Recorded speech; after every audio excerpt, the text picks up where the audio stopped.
ပြစ်ဆိုတာကိုမိတ်ဆွေဘလို့နားလည်ထားပါတယ်လေဘယ်အချိန်မှာအပြစ်ဖြစ်ပြီးတော့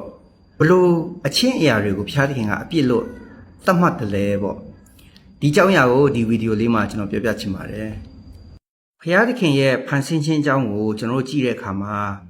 ဖျားသခင်က system တစ်ခုကိုဖန်ဆင်းထားတာဖြစ်ပါတယ်ပထမဆုံးဖျားသခင်ဖန်ဆင်းတဲ့အရာတွေကိုကြည့်လို့ရှိရင်နံပါတ်1ကတော့နေရာပေါ့နော်နေရာလို့ပြောတဲ့အခါမှာသစ်ပင်တွေပေါက်ရောက်ရှင်သန်ဖို့အတွက်နေရာ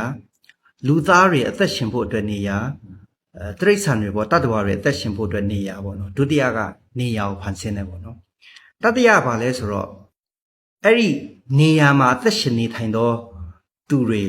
လူနဲ့တတ္တဝါပေါ့နော်စားဖို့အတွက်အစားအသောက်ကိုဖျားသခင်ကပြင်ဆင်ပါတယ်နေရာကိုဖန်ဆင်းတယ်နေရာမှာနေထိုင်ဖို့ရန်အတွက်လူသားနဲ့တတ္တဝါတွေပေါက်ရောက်ဖို့အတွက်သစ်ပင်ပါးမှန်တွေကိုဖျားသခင်ဖန်ဆင်းတယ်သူတို့ဟာမတူညီတဲ့ biodiversity တွေဖြစ်ပါတယ်ဒါပေမဲ့တမန်ကျမ်းစာထဲမှာဘယ်တတ္တဝါကမှတကောင်နဲ့တကောင်ပြဿနာရှာတာမရှိခဲ့ဘူးပေါ့နော်ကြားနဲ့ယုံနဲ့ဘာမှပြဿနာမရှိဘူးမွေနဲ့လူနဲ့လည်းပြဿနာမရှိခဲ့ဘူးပေါ့ဆိုတော့အဲ့ဒီ system ကြီးကမတူညီတဲ့အရာကိုလက်ခံနိုင်ခြင်းနဲ့မတူညီတဲ့တတ္တဝါချင်းအတူတကွနေထိုင်ခြင်းဟာဖျားသခင်ရဲ့ဖန်ဆင်းခြင်း system တစ်ခုလုံးကိုကောင်းမွန်စွာလည်ပတ်စေတာဖြစ်ပါတယ်ဒီလိုလည်ပတ်စေဖို့အတွက်လည်းဖျားသခင်ကလူကို system manager အနေနဲ့ဖန်ဆင်းထားတာဖြစ်ပါတယ်နေရာမှာရှိတဲ့သူတွေလုံလောက်စွာအစားအသောက်တွေပြည့်စုံဖို့အတွက်ပြီးတော့မတူညီတဲ့ biodiversity ပေါ့မတူညီတဲ့တ attva တွေအချင်းချင်းလဲတဟဇာတသင့်တင့်မြတ်သောစာနေထိုင်ဖို့အတွက်တာဝန်ရှိတဲ့ပုဂ္ဂိုလ်စီမံခန့်ခွဲတဲ့ပုဂ္ဂိုလ်ကလူသားဖြစ်ပါတယ်သူက system manager ကြီးဖြစ်ပါတယ်ဘောနော်ဒါပေမဲ့အပြစ်ဆိုတာဘယ်ကစဝင်လာလဲဆိုတော့လူကမွေကိုစီမံခန့်ခွဲရမယ်အစားမွေသားတော်ကလူကိုဖြာယောင်သွေးဆောင်တာကိုလူကနာခံလိုက်တယ်ပေါ့နော်ပြီးတော့မစားနဲ့လို့ပြောတဲ့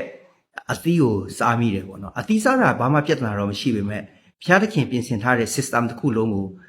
ပြောင်းလဲလိုက်တဲ့အတွက်ကြောင့်မို့ဒါကိုဖျားသခင်ကအပြစ်လို့ပြောပါတယ်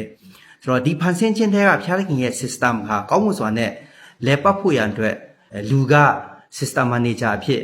ဖန်ဆင်းထားခြင်းခံရပေမဲ့အဲ့ဒီလူကိုယ်တိုင်အဲ့ဒီ system ကိုသူကမောက်ကမဖြစ်စေခဲ့တယ်ပေါ့နော်ဆိုတော့ဒီနေ့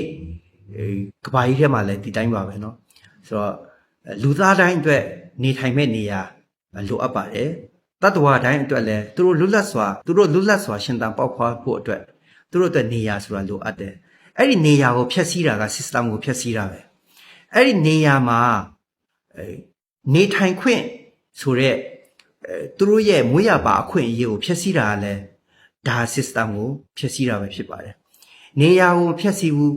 နေတဲ့တတ္တဝါလူတွေကိုမဖျက်ဆီးဘူးဒါမဲ့သူတို့အတွက်လိုအပ်တဲ့အစားအသောက်တွေကိုတားဆီးပိတ်ပင်ဖျက်ဆီးတာလဲဒါဟာ system ကိုချိုးဖောက်တဲ့အတွက်ကြောင့်မို့